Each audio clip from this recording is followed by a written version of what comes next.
My wife mentally checked out of our marriage when I got extremely sick and started having an affair, so I contacted her AP's wife and informed her of everything. We began seeing each other in secret and formulating a revenge plan, and 2 years later, we finally confronted and publicly humiliated them. For the last few weeks, I've been living the raccoon lifestyle. First, because of my raccoon eye bags, and second, because, well, actually, that's it. It all happened when I, 39, and my wife, 37, noticed I was getting super sick, like red-hot fever, weird stomach pains, random trembling kind of sickness. At the time, we lived in a tiny apartment, worked opposite shifts to save on childcare after our daughter, now 12, was born, and sometimes we struggled to make rent. Well, knowing I couldn't provide for my family made me feel even worse than you can even imagine, and it's not like I had the luxury of lying to myself that she didn't care, because she made it very clear that she did. You see, the very day I was told I may have a deathly illness, she didn't find her comfort in me, or the strength of our relationship. Instead, she took to Instagram. Day after day, I watched as she took photos of herself in the mirror, in the least amount of clothing she could get away with without her page being banned. And of course, I hyped her up, told her she was my princess, but it was like she wasn't even impacted by my compliments anymore. But we were still cuddling at night, and after all, we had a baby together, so I tried to remind myself of that whenever I felt doubt creep into my mind. But then her mother-in-law started coming over. She would sit on the couch and say things like, "My husband would have rather died than let me work a day in my life," or, "If my husband caught me living in an apartment this small, I don't think he'd ever be able to stop crying." At first, I thought my wife just wasn't saying anything because she was the shy, unconfrontational type, but one day, when I started coughing up blood, my MIL came over, and instead of her little digs, she asked me if I could help her download Hinge. I watched as she proceeded to create a profile for my wife and set up dates with the richest-looking guys on the app. Meanwhile, my wife sat there watching a movie. My heart broke, and I couldn't help but feel it was my fault for getting so sick, for not being able to be a provider. So from there,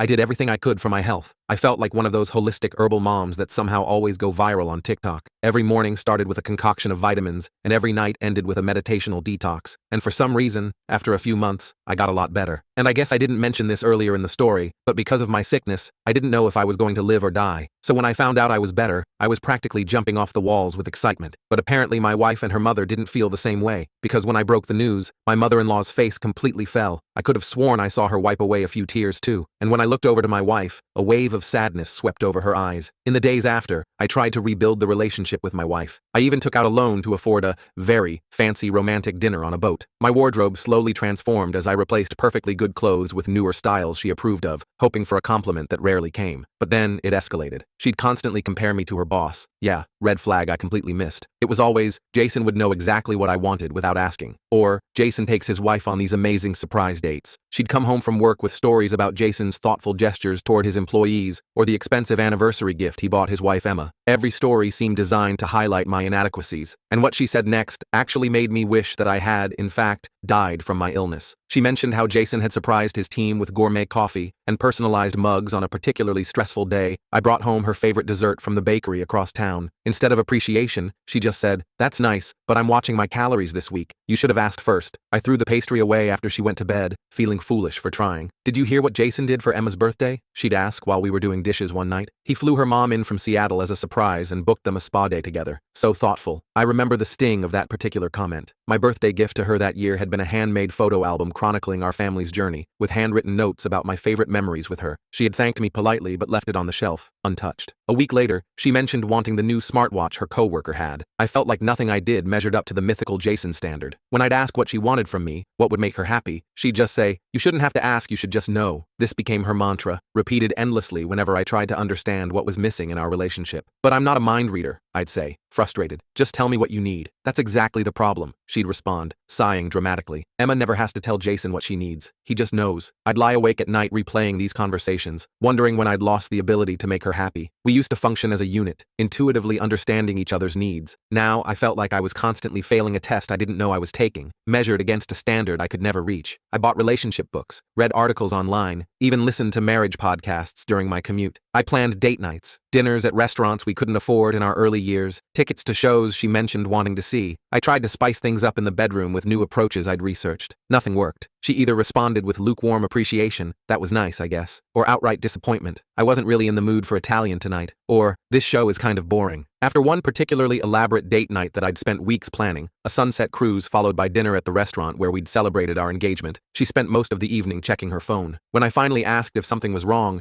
she seemed almost surprised that I was bothered. "Work stuff," she explained vaguely. "You know how it is." I didn't push it that night. Instead, I watched her face illuminated by the screen's glow, wondering when her work stuff had become more important than our time together. The soft candlelight caught the momentary smile that flashed across her face as she typed a response to someone who wasn't me. The woman I married, the one who used to laugh at my dad jokes and curl up against me on the couch, had transformed into someone I couldn't please no matter what I did. She started working later, attending more team-building events and client dinners. Her texts became shorter, less affectionate. Our physical intimacy dwindled to maybe once a month, always initiated by me, and often met with excuses about headaches or exhaustion. I remember the first time she flinched when I tried to kiss her unexpectedly. That tiny movement, almost imperceptible, hit me like a physical blow. I stepped back, confused, and she quickly covered with a story about being startled. But something had shifted. Her body, once so familiar and welcoming to me, had become a fortress with barriers I didn't understand. We were close friends with her boss and his wife. Our families had been intertwined for years. Jason and Emma had kids roughly the same ages as ours. Their daughter was 13, and their son 9. Our kids played together, had sleepovers at each other's houses. We had regular BBQs in our backyards, went to parks and arcades as a group, even took a joint family vacation to a beach house last summer. I even confided in Jason about our marriage problems during guys' nights out, and he'd give me advice that seemed helpful at the time. Those nights replay in my mind now, colored by bitter hindsight. Jason listening sympathetically as I opened up about my marital concerns, offering me another beer, clapping me on the shoulder with what I thought was brotherly support. I'd drive home feeling lighter, grateful to have such a good friend who understood the complexities of long-term relationships. Meanwhile, he was probably mentally cataloging my insecurities, using them to better position himself with my wife. Women need to feel desired, he told me once while we were having beers on his deck. You have to surprise them, keep them guessing. Relationships get stale when they become predictable. I've tried surprising her, I admitted. She doesn't seem impressed. Keep trying, he encouraged, clapping me on the shoulder. Sarah's worth fighting for. You guys just need to find your spark again. What a guy, right? Giving me relationship advice while sleeping with my wife. I recall one cookout where our families gathered to celebrate the 4th of July. Sarah wore a new sundress I hadn't seen before, her hair styled differently. When she bent down to adjust our daughter's party hat, I caught Jason staring at her, his gaze lingering too long to be casual. I dismissed the unease I felt, telling myself I was being paranoid. Later that evening, when the kids were setting up for the fireworks, I noticed Sarah and Jason standing slightly apart from the group, their conversation too quiet to overhear. When I approached, they seamlessly shifted to discussing work matters, but something in the sudden change of tone felt rehearsed. One night in February, my wife was giggling at her phone in bed. It was almost midnight, and I'd been pretending to sleep while she texted someone for over an hour. When I finally leaned over to see what was so funny, she yanked the phone away and snapped at me. Do you mind? These are private work conversations. Her face was flushed, defensive. The sharpness in her voice startled me. In 14 years of marriage, she'd never spoken to me with such immediate hostility over something so small. The bedroom was dark, except for the blue glow of her phone, highlighting the unfamiliar anger in her expression. Her body language shifted, shoulders tensing, creating physical distance between us in our own bed. The contrast between her earlier laughter and sudden defensiveness was jarring, like witnessing two different people occupy the same space. Something inside me just knew. Call it intuition, or maybe just the culmination of 1,000 little suspicions I'd been suppressing. The next morning, I confronted her directly. Who were you texting last night? I asked while she made coffee. She barely looked up. Just Emma about the kids' spring break plans. At midnight? And it was that funny? What are you implying? Her tone immediately turned hostile. Are you checking up on me now? I just want to see the messages, I said, trying to keep my voice steady. She refused, claimed I was being paranoid and controlling. When I pressed, she stormed out of the kitchen, slamming our bedroom door. She left for work early that day, taking her phone to the bathroom during her shower, something she'd never done before. The house felt eerily quiet after she left. I stood in our kitchen, coffee growing cold in my mug, trying to process what had just happened. The woman who once shared everything with me, who used to read me funny texts from friends, who had nothing to hide, was now guarding her phone like it contained state secrets. My stomach knotted as I realized how many small changes I'd rationalized away over the past months. That night, she suddenly offered to let me see her phone, after she'd been home for hours. I scrolled through her messages with Emma, which seemed normal enough, but noticed there were no late-night texts from the previous evening. When I checked her conversations with Jason, they were strictly professional and surprisingly sparse for people who worked closely together daily. The messages were so formal, so impersonal, discussing meeting schedules and project deadlines in the most generic terms possible. For a boss and employee who spent 40-plus hours a week together and whose families regularly socialized, the digital trail was suspiciously minimal. The cleaned-up digital presence felt more incriminating than if I'd found something concrete. See, nothing to worry about, she said smugly. Happy now? I wasn't. Not even close. The calculated strategy behind her actions became clearer in retrospect. She'd likely deleted the incriminating messages, showed me the phone as proof of her innocence, and expected me to apologize for my suspicions. It was gaslighting at its most effective, making me question my own instincts while she controlled the narrative. I nodded and mumbled something about being sorry for doubting her, but internally, something had shifted. Trust, once broken, reveals itself in the questions that linger even after evidence is presented. I'm not particularly tech-savvy, but my buddy Ryan is. He works in digital forensics for a security firm. A month later, after several more suspicious incidents, sudden password changes on all her accounts, her phone always face down,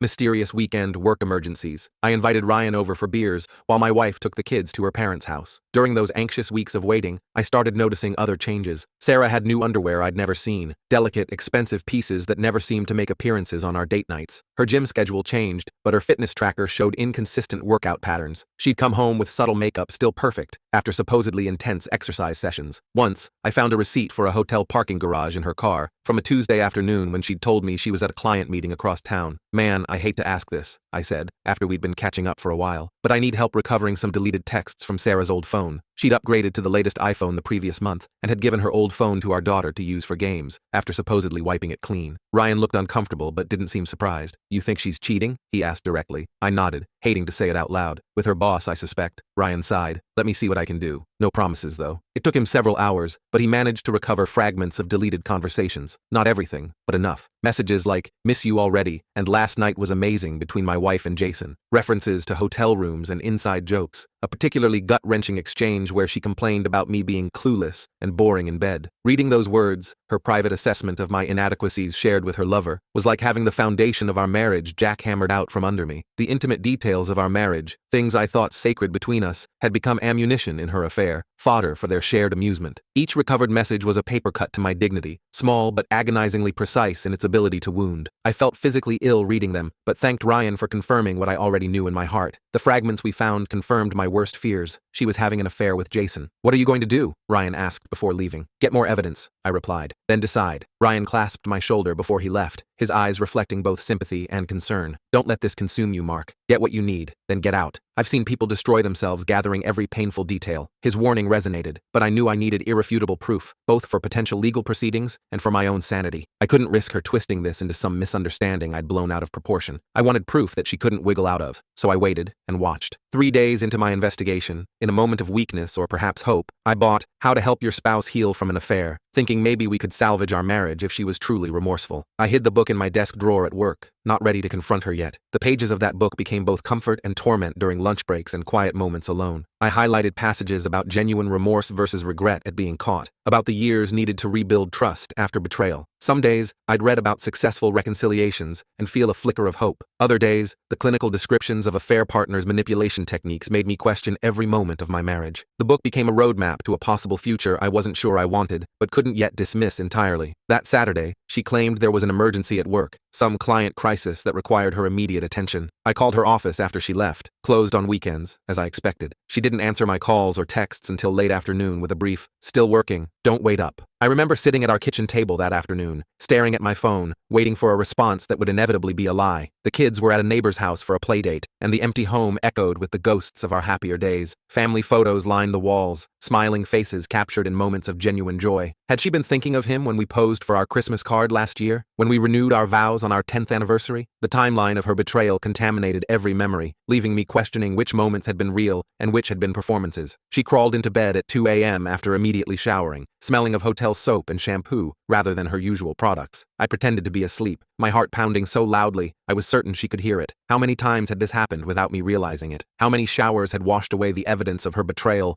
while I slept obliviously next to her? I could feel the mattress dip as she slid under the covers, keeping to her side of the bed we'd shared for years. The physical distance between us seemed fitting now, a tangible representation of the emotional chasm her choices had created. I lay there rigid, controlling my breathing, wondering if she felt any guilt at all as she drifted to sleep beside the husband she'd betrayed just hours earlier. The familiarity of her breathing pattern, once comforting, now felt like another betrayal. How dare she sleep so peacefully after what she'd done? The collaboration. The next morning, with my wife still asleep, I made a difficult call. I'd gotten Emma's personal number from our family contact list and texted her asking to meet privately. Urgent family matter. We agreed to meet at a coffee shop across town. I arrived early, choosing a corner table that offered privacy. My hands trembled slightly as I ordered coffee, the reality of what I was about to do, potentially altering multiple lives permanently, weighing heavily. A framed quote on the cafe wall caught my eye. "Truth is rarely pure and never simple." Oscar Wilde's words felt painfully appropriate for the moment. Emma arrived looking tired but put together, ordered a latte, and sat across from me with wary eyes. "What's going on, Mark? You sounded serious." I took a deep breath. "I think our spouses are having an affair." Her expression didn't change immediately, which surprised me. Then she closed her eyes briefly. "What evidence do you have?" The lack of shock in her reaction told me volumes. She hadn't known for certain, perhaps, but she'd suspected, just as I had. The confirmation seemed to settle over her like a heavy blanket, expected but still suffocating. Her composed exterior showed the slightest crack when she gripped her coffee cup tighter, her knuckles whitening momentarily. I showed her the recovered text fragments, explained the pattern of suspicious behavior. As I spoke, Emma's composed facade began to crack. She revealed she'd had her own suspicions for months: late work nights, mysterious text messages, a sudden password change on Jason's phone. "I told myself I was being paranoid," she said, voice barely above a whisper, "that it was just work stress making him distant." "I did the same thing," I admitted, feeling a strange kinship with this woman I'd known for years but never truly connected with until now. I kept making excuses for behaviors that didn't make sense. Emma shared details I hadn't known. Jason had opened a separate credit card 6 months ago, claiming it was for simplified business expenses. He'd started going to the gym at odd hours, buying new clothes, and paying unusual attention to his appearance. Once devoted to family weekends, he now found reasons to disappear for hours on errands that yielded no visible results. She was blindsided by the concrete evidence, but agreed we needed more before confronting them. We devised a plan to gather information separately, then reconnect in a few days. Emma would check their finances for unexplained charges, and I'd monitor my wife's movements more carefully. "I never thought we'd be planning something like this," Emma said as we were leaving. Her eyes, red-rimmed but determined, met mine. "They've made us into detectives in our own marriages." That statement resonated deeply. The innocence of trust had been stripped away, replaced by hypervigilance and suspicion. Every phone notification, every late meeting, every work trip now required verification. We had become unwilling participants in a surveillance operation we never asked for. 3 days later, Emma called me. She was sobbing so hard I could barely understand her. "I found everything," she managed to say. "Their messages, photos, everything." Her pain traveled through the phone, raw and visceral. I heard objects being knocked over as she moved around her house, her breathing erratic. In that moment, I realized that while I'd been processing my suspicions for weeks, Emma was experiencing the full traumatic impact of discovery in real time. The concrete proof had shattered whatever thin hope she might have been clinging to. We met again, this time at a park where our kids had played together countless times. Emma had hit the jackpot in the worst possible way. Jason hadn't even bothered deleting their messages on his iPad, which he'd left logged into his accounts while on a business trip with my wife. The affair had been going on for 2 years. They'd been sleeping together in our homes while our families had dinner in the next room, in hotels during supposed conferences, during business trips that were actually romantic getaways, everywhere. The park bench where we sat had our children's initials carved into it from a summer playdate years earlier. Now it supported 2 broken spouses, comparing evidence of the ultimate betrayal. The irony wasn't lost on me. This place of innocent family memories had become the setting for uncovering our partner's deceit. Emma showed me screenshots of conversations that made me physically ill, explicit messages describing their encounters, discussions about how to avoid suspicion, even jokes at our expense. My wife had sent him photos I'd never seen, wearing lingerie I didn't recognize. They'd created a shared photo album with hundreds of images documenting their relationship: dinners, hotel rooms, selfies in places I thought she'd gone alone or for work. One photo particularly haunted me: Sarah and Jason at a beachfront restaurant I recognized from our last family vacation. While Emma and I had taken all 4 kids to the aquarium that day, our spouses had apparently sneaked off for a private lunch, documented with intimate selfies and knowing smiles. They'd been conducting their affair right under our noses, using our family gatherings as cover for their rendezvous. Most devastating was a conversation where Jason asked if she ever planned to leave me. Sarah: "It's complicated. The kids adore Mark. He's a good father." Jason: "But do you love him?" Sarah: "Not the way I love you. But he's stable, reliable. He'd never understand what we have." Jason: "So we keep things as they are? Our secret?" Sarah: "For now, maybe always. Is that enough for you?" Jason: "As long as I have you, even part-time, I'm happy." Reading those words was like having my identity redefined without my consent. In our marriage, I'd seen myself as her partner, her lover, her confidant. Now I learned I was merely her stability provider, the reliable caretaker who maintained her comfortable life while she sought passion elsewhere. I'd been relegated to a supporting role in my own marriage, unaware that the script had been completely rewritten. Emma and I were devastated, but united in our response. If they wanted each other so badly, they could have each other, minus us, and half their assets. We quietly prepared divorce papers while acting normal around our spouses. I consulted with a lawyer who specialized in infidelity cases, gathering all the evidence into an airtight file. Emma did the same. My attorney, a no-nonsense woman with 20 years of experience in divorce law, reviewed our evidence with clinical detachment. "This is more than sufficient," she confirmed, organizing the screenshots into categories. "The duration and extent of the affair will be relevant to the judge." She recommended filing for divorce on grounds of adultery rather than irreconcilable differences, explaining that while it might not significantly impact the financial settlement in our state, it would create a clear record of why our marriage ended. The hardest part was maintaining normalcy around the kids and our cheating spouses. I still kissed Sarah goodbye in the mornings, helped with homework homework, and attended my son's baseball games, all while knowing she was texting her lover throughout the day. I caught her smiling at her phone during our daughter's dance recital, and it took every ounce of self-control not to snatch the device and throw it against the wall. During those weeks of pretending, I developed a strange double consciousness, one part of me going through the motions of family life, while another part observed everything with detached awareness. I became an actor in my own home, performing the role of unsuspecting husband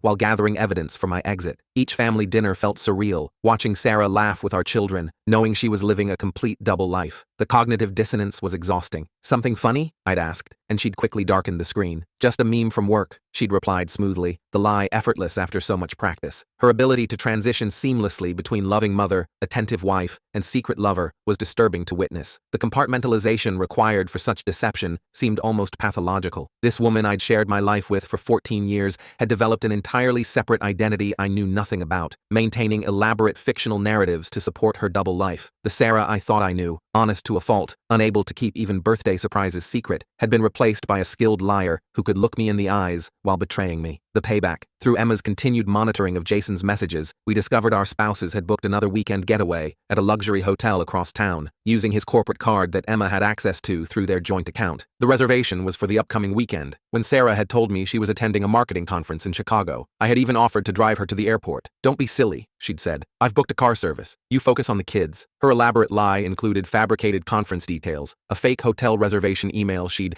accidentally left open on her laptop for me to see, and even a printed agenda she'd left on the kitchen counter. The effort invested in deceiving me was almost impressive in its thoroughness. She'd created a complete alternate reality, carefully constructed to maintain her freedom to pursue her affair. The betrayal was so calculated, so cold. They'd planned every detail. Emma and I finalized our strategy. We wouldn't confront them separately or privately, where they could manipulate us or beg forgiveness without consequences. We would catch them together, with official witnesses present. "Are you sure you're ready for this?" Emma asked during our final planning call. "Once we do this, there's no going back. No possibility they can explain it away." "I don't want to go back," I replied, surprising myself with the certainty in my voice. "I just want the truth acknowledged before we move forward." We discussed the logistics carefully, timing our arrivals, bringing the proper documentation, maintaining composure regardless of their reactions. Emma worried about breaking down if Jason tried to manipulate her emotionally. I worried about losing my temper if Sarah attempted to blame me for her choices. We promised to support each other through whatever happened. Friday arrived. Sarah kissed me goodbye with her suitcase packed for Chicago, even asking me to help load it into the rideshare car. I hugged her tight, wondering if she felt any guilt at all. The embrace felt hollow, her body tense against mine. Did she feel any conflict in that moment? Any hesitation about the elaborately constructed lie she was living? The woman in my arms, wearing the perfume I'd given her for Christmas, carrying the luggage we'd bought together for our anniversary trip, was about to meet her lover using a cover story that involved abandoning her family for the weekend. The cognitive dissonance must have been staggering, yet her goodbye was flawless, complete with reminders about our son's soccer practice and our daughter's homework schedule. "Have a productive conference," I said, watching her check her makeup in her compact mirror. "Thanks, I'll call when I land," she replied, another casual lie. I watched the car drive away, struck by the symbolism of the moment. She thought she was leaving for a passionate weekend with her lover, unaware that she was actually departing our marriage for good. The suitcase I'd helped load contained not just clothing, but the last vestiges of our life together. I waited 2 hours, confirming through the hotel's website that the reservation was active and they had checked in. Then I drove to the address with a sheriff's deputy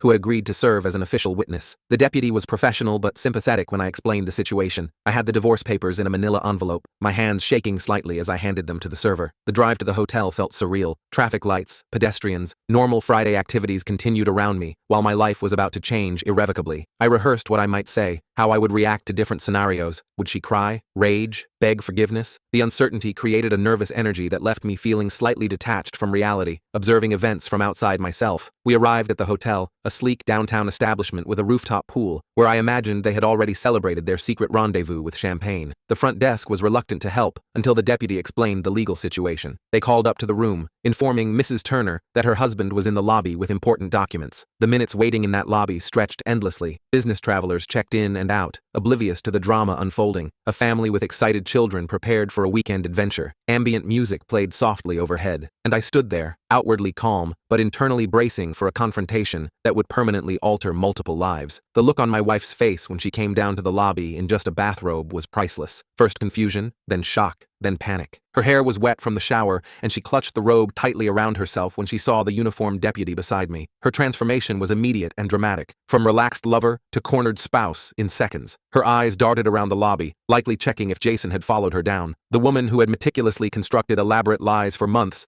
suddenly had no prepared script for this scenario. Her carefully managed double life collapsed in an instant, leaving her exposed not just physically in her hasty attire, but emotionally, as the truth laid bare. "Mark, how did you?" she stammered, looking wildly around the lobby as hotel guests stared curiously. The server stepped forward, handing her the envelope. "Sarah Turner, you've been served with divorce papers on grounds of adultery." She grabbed my arm, begging for a chance to explain. "Mark, please, this isn't what it looks like. We need to talk privately." Her desperate attempt to regain control of the narrative was almost pitiful. Even now, caught literally fresh from her lover's bed, wearing hotel-provided attire, she thought she could convince me to doubt the evidence of my own eyes. The audacity of her denial confirmed I was making the right decision. I simply said, "You had an affair. I'm leaving you. Simple. You don't understand." She started crying, those tears that had always softened me before. "It was a mistake. It didn't mean anything." Each denial only reinforced the extent of her betrayal. A mistake happens once. A deliberate choice repeated over years is a life strategy. Her immediate pivot to minimizing the significance of her affair, rather than acknowledging its devastating impact, revealed her priorities. She wasn't sorry for hurting me. She was sorry for getting caught. 2 years isn't a mistake, Sarah. It's a choice you made every day. Her expression hardened, the vulnerability vanishing as quickly as it had appeared. The theatrical tears dried up instantly, replaced by cold calculation. I was witnessing yet another transformation. From caught cheater to aggressive accuser in mere seconds. She switched tactics instantly, her face hardening. "This is your fault, you know. If you had been more attentive, more exciting, I wouldn't have needed to look elsewhere." You pushed me into his arms. I walked away while the sheriff kept her at bay as she started screaming that it was my fault somehow, that I had driven her to cheat by being emotionally unavailable. Hotel security appeared, concerned about the disturbance. I heard her threatening to call the police, ironically unaware that law enforcement was already present. As I left the hotel, I could still hear her voice echoing through the lobby, cycling rapidly through various manipulation tactics, from tearful pleas to aggressive blame shifting to threats. Each contradictory approach confirmed I'd made the right decision. No relationship built on such fundamental dishonesty could ever provide the authentic connection I deserved. Meanwhile, Emma was executing her part of the plan. Jason panicked when my wife called him from the lobby and rushed back to their home, where Emma was waiting with her own server and a paralegal to witness the delivery. They never saw it coming. According to Emma, Jason tried to deny everything at first, then broke down crying when she showed him the evidence she'd gathered. He begged for another chance, claimed it was just physical, and meant nothing. Emma later told me he'd arrived home in such a hurry, he was still buttoning his shirt, his hair wet from the same shower my wife had just emerged from. The parallel confrontations occurring simultaneously across town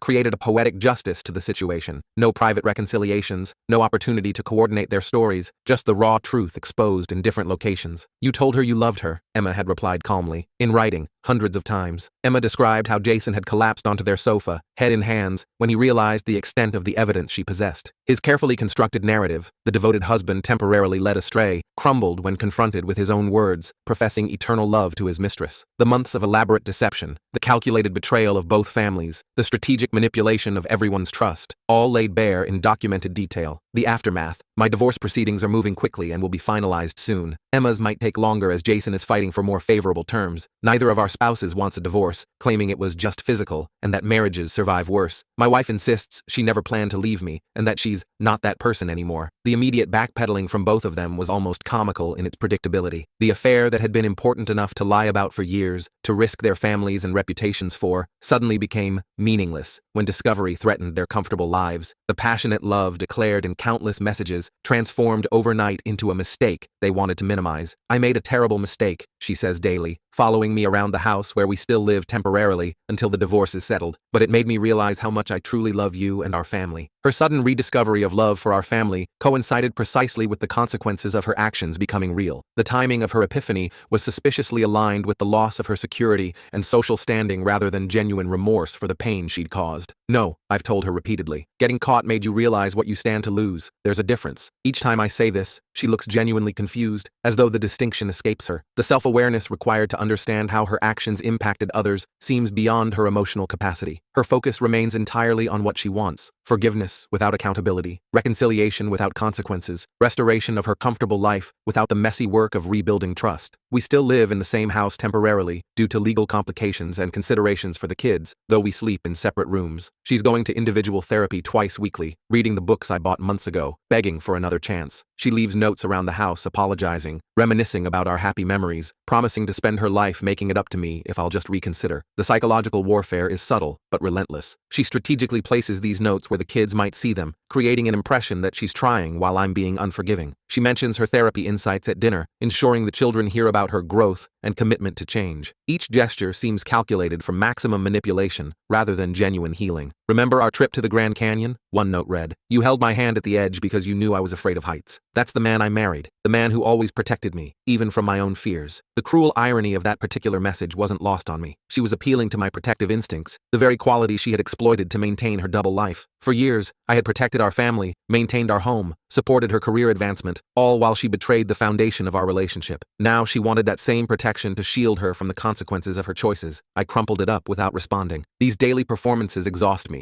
Her dramatic sighs when I pass without acknowledgement, her tearful phone calls to friends within my earshot, her ostentatious displays of remorse when the kids are watching. The calculated nature of her contrition only reinforces my decision to leave. Even in her supposed redemption efforts, she's still performing rather than authentically engaging with the damage she's caused. She's called me bitter and resentful, then apologized profusely, thrown herself at me sexually. I refused, and demanded I stop talking to Emma, claiming our friendship is inappropriate and sends the wrong message to the kids. Last week, she ambushed me in the kitchen late at night, wearing lingerie I'd never seen before. When I immediately turned to leave, she grabbed my arm, tears streaming down her face. "Don't you find me attractive anymore?" she asked, as though my physical desire for her was the issue rather than the complete destruction of trust between us. The disconnect between her understanding of our problems and the reality was staggering. "The irony of you lecturing anyone about inappropriate relationships is astounding," I told her. "Her hypocrisy reaches new heights daily. She monitors my phone calls, questions where I go, and expresses concern about my emotional state whenever I spend time with friends. The woman who maintained an elaborate secret life for years now demands complete transparency from me, claiming it's necessary for our healing process. The entitlement behind her expectations is breathtaking. She wants couples therapy, has researched the best marriage counselors in the city, and left brochures on my desk. But I've heard too many stories about therapists focusing on both parties' contributions to the marital breakdown and blaming the betrayed spouse for not meeting emotional needs. I refuse to be told that her affair was partly my fault. My attorney warned me about this exact strategy. Cheaters often push for counseling, not for genuine reconciliation, but to diffuse responsibility. They want to reframe their choice to betray as a symptom of relationship problems rather than a character issue," she explained. "Don't let her narrative become the official record of what happened here. Everyone from friends to my own mother says I'm moving too fast, that people make mistakes, and that my wife clearly loves me. My mother actually said, 'All men stray sometimes.' At least she wants to fix things." The gender double standard in these responses is infuriating. Friends who would support a woman leaving her cheating husband without question urge me to consider reconciliation. Their well-meaning advice often comes with subtle implications that I share responsibility for her choices, or that maintaining the family unit should outweigh my personal dignity. "Would you say that if I had been the one cheating?" I asked her. She had no response. The uncomfortable silence that followed spoke volumes. My mother, born in a different generation with different expectations of marriage, couldn't articulate why her standards differed based on gender. The conversation revealed not just her outdated views, but the broader societal expectations that men should overlook betrayal to preserve family stability, regardless of the personal cost. I keep saying I refuse to be anyone's backup plan or safety net. The messages I saw made it clear I was the reliable husband who paid bills and raised children while she pursued passion elsewhere. She didn't choose me when she had options. She's choosing me now because her fantasy life imploded. The fundamental truth she won't acknowledge is that reconciliation isn't something she's entitled to simply because she wants it. Trust, once shattered so completely, doesn't reassemble with apologies and promises. Her assumption that I should eventually forgive her reveals a profound self-centeredness, as though my pain exists primarily as an obstacle to her happiness rather than a legitimate response to profound betrayal. Emma and I still talk regularly, supporting each other through the legal and emotional challenges. We meet for coffee weekly to compare notes on our proceedings and discuss how our children are coping. It drives my wife crazy. She's convinced we're planning a revenge affair or developing romantic feelings amid our shared trauma. Our friendship with Emma is built on mutual respect and the unique understanding that comes from shared experience. We're careful to meet in public places and maintain appropriate boundaries, aware that our spouses would seize on any impropriety to deflect from their own actions. There's something healing about connecting with someone who truly understands the specific pain of this situation without requiring explanations or justifications. "Is there something going on between you two?" she demanded after I returned from having lunch with Emma. "Unlike you, I don't jump into bed with my friends' spouses," I replied. She flinched at that. "That's not fair. We weren't thinking clearly. For 2 years?" I laughed bitterly. That's some sustained confusion. The absurdity of her defense highlights how detached she remains from the reality of her actions. A 2-year affair involving hundreds of deceptions, elaborate planning, and ongoing risk assessment wasn't a momentary lapse in judgment. It was a deliberate lifestyle choice made repeatedly over time. Her attempt to minimize it as temporary confusion insults my intelligence and reinforces my decision to leave. Emma and I have developed a friendship built on mutual respect and shared experience, but that's the last thing on my mind. I don't need to stoop to their level or complicate an already painful situation. We're just two people helping each other through hell. What our spouses can't seem to comprehend is that our connection isn't about them. It's about healing from similar wounds inflicted by people we trusted completely. We're not plotting revenge or building a romantic relationship. We're simply supporting each other through the dismantling of lives we thought were secure. There's a unique comfort in talking to someone who understands exactly what you're experiencing without needing the context explained. Where I stand, the kids know what's happening in age-appropriate terms. We sat them down together, Sarah and I, and explained that we would be living apart soon. We didn't use the word affair, but told them that Mom and Dad had grown apart and made choices that meant we couldn't be married anymore. That conversation remains one of the most painful moments of this ordeal. We gathered in our living room, the four of us sitting in the same space where we'd opened Christmas presents and celebrated birthdays. Sarah had insisted on wearing her wedding ring for the discussion, a detail that struck me as both manipulative and sad. Her eyes were red from crying, though I noticed she'd still applied makeup carefully before this impromptu family meeting. "Did you stop loving each other?" our daughter asked, already showing the emotional intelligence that makes me so proud. The perceptiveness of her question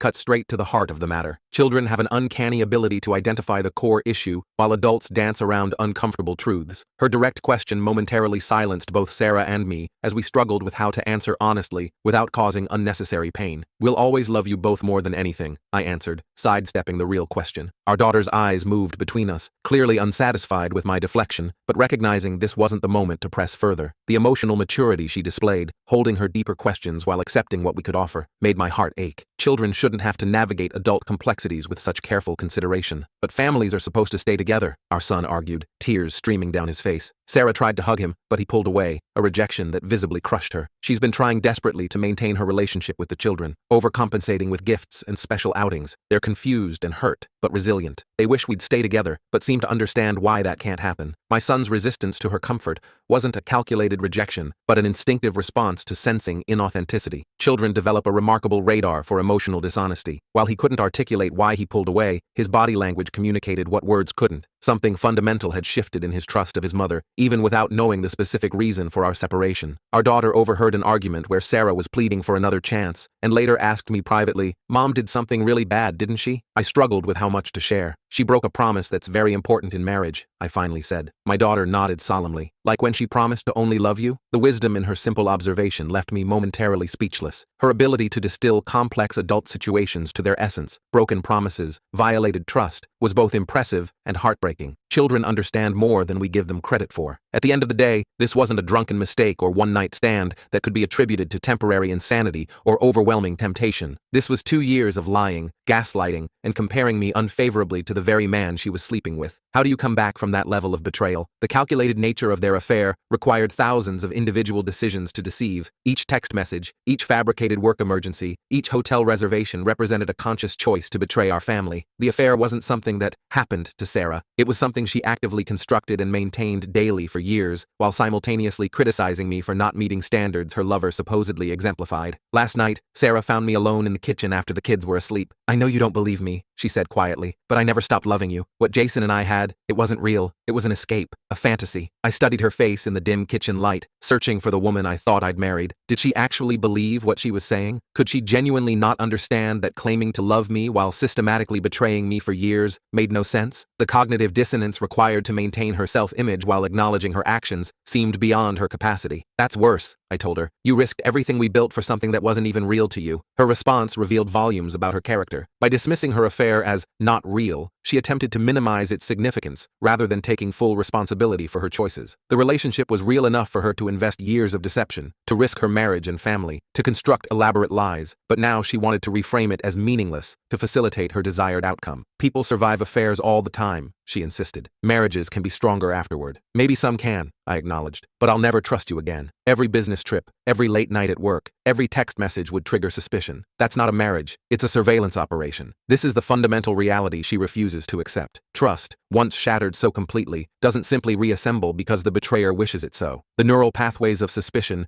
have been deeply carved, the instinctive faith in her word permanently altered. Any future relationship would be built on a foundation of verified information rather than trusted communication, a fundamental shift she seems unable to comprehend. I still love her, or at least the woman I thought she was, but I also hate what she's done and who she revealed herself to be. She's trying hard now, but only because she got caught. If I hadn't found out, she'd still be with him this weekend, coming home to me with hotel soap on her skin and lies on her lips. The duality of my feelings is perhaps the most painful aspect of this experience. I'm grieving not just the end of my marriage, but the death of my perception of who Sarah was. The woman I fell in love with, the one who stayed up all night with our sick daughter, who celebrated my career milestones with genuine pride, who once seemed to value honesty above all else, exists now only in my memory, replaced by someone capable of sustained deception and emotional cruelty. After reading all your comments, I'm more convinced than ever that divorce is the right path for me and my kids. The messages Emma found showed the true nature of their relationship, not a momentary lapse, but a calculated deception maintained daily for years. They discussed how to better hide their affair, laughed about our ignorance, and created elaborate systems of alibis. My wife even had a separate email account and messaging app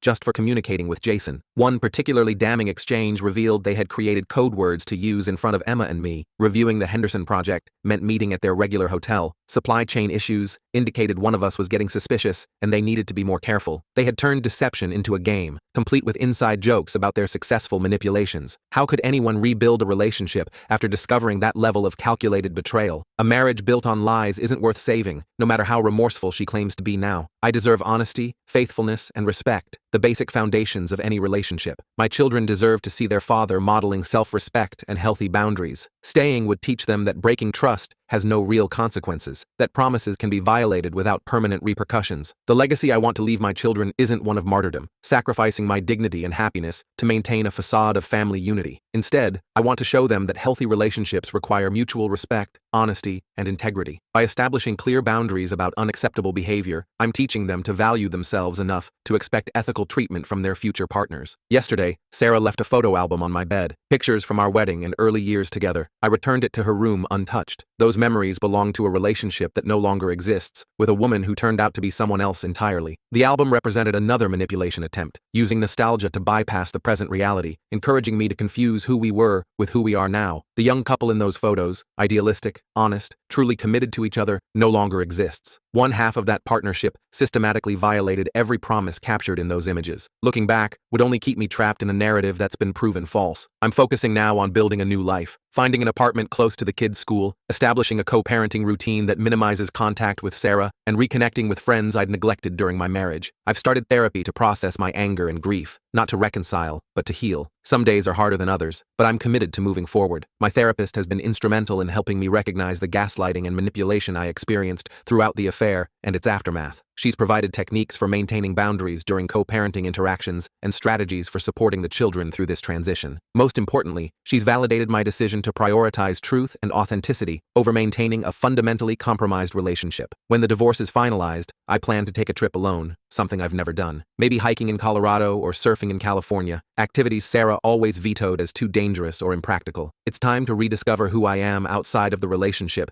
that defined me for 14 years and to build a future based on truth rather than illusion. The prospect of solo travel, making decisions based solely on my own interests and desires, represents a freedom I haven't experienced in my adult life. I married young and moved directly from my parents' expectations to partnership compromises. Now, at 39, I have the opportunity to discover who I am when not defined by others' perceptions or needs. It's terrifying and exhilarating simultaneously. This journey isn't what I would have chosen, but I'm determined to emerge stronger, wiser, and more authentic than before. The betrayal that shattered my marriage has also broken open possibilities for growth I might never have explored otherwise. The path forward isn't clear yet, but it's mine to determine based on truth rather than deception, and that, ultimately, makes it the right direction, regardless of its challenges.